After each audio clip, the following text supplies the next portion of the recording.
بسم الله الرحمن الرحیم. این لحظه یک سرگذشت برایتان نقل میکنم و کوشش میکنم کوتاه کنم تا وقت شما را زیاد نگیرم.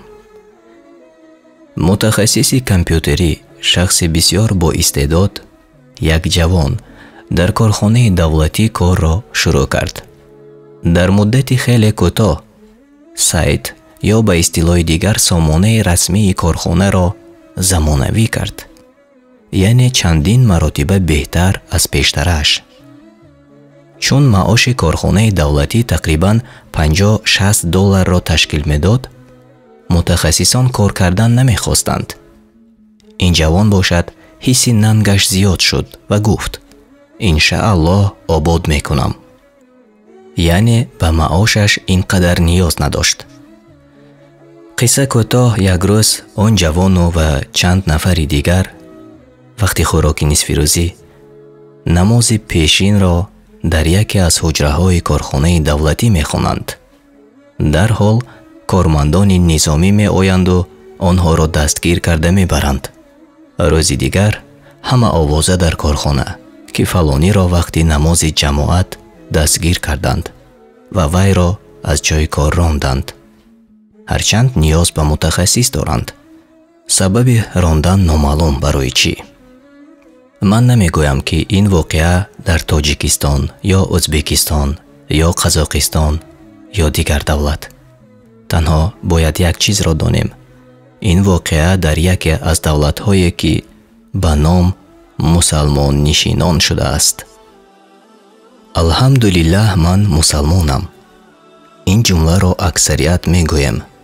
اما الحمدلله مسلمانیم معنی آن را دارد که ما همه ارکانهای اسلام را اجرا میکنیم و یا از سخنهای پیامبر رسول الله صلی الله علیه و سلم استفاده کرده عمل میکنیم.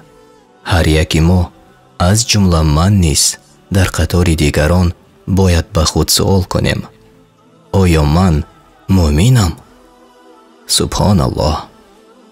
ببینید که ما در یک روز چی مقدار دانسته و ندانسته خطا میکنیم. الله تعالی ما را مقام نهایت بالا داد و جانشین خود در زمین ساخت و عقل و نفس را داد.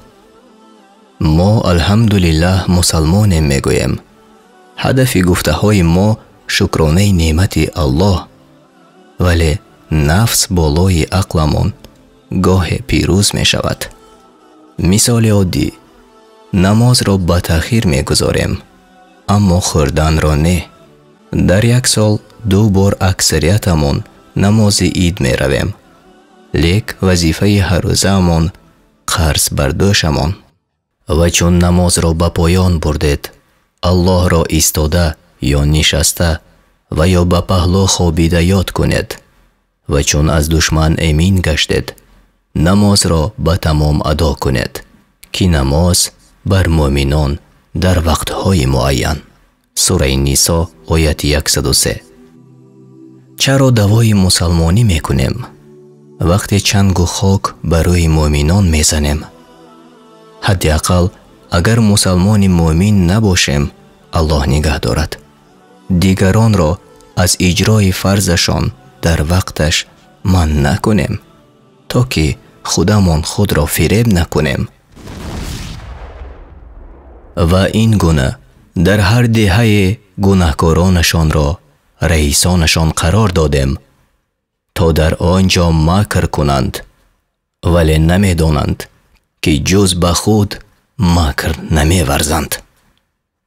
چون آیات بر آنها نازل شد گفتند که ما ایمان نمی آوریم تا آنگاه که هرچی به پیامبران الله داده شده به ما نیز داده شود. خدا داناتر است که رسالت خود را در کجا قرار دهد.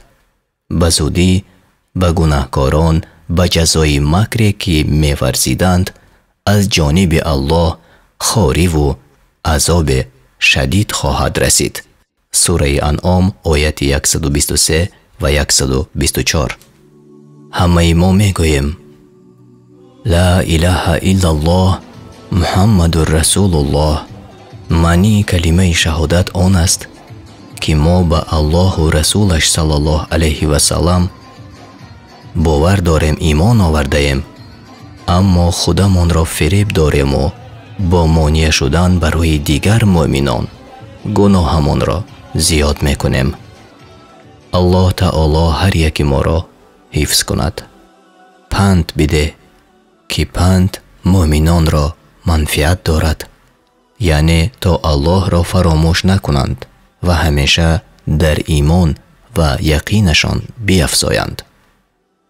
сураи зориёт ояти 55. иншааллоҳ ки гуфтаҳоям дили касеро наранҷонд, чун ман аз худам чизе нагуфтам. аллоҳ аз ҳар яки мо розӣ бошад. бо эҳтиром, бародари шумо.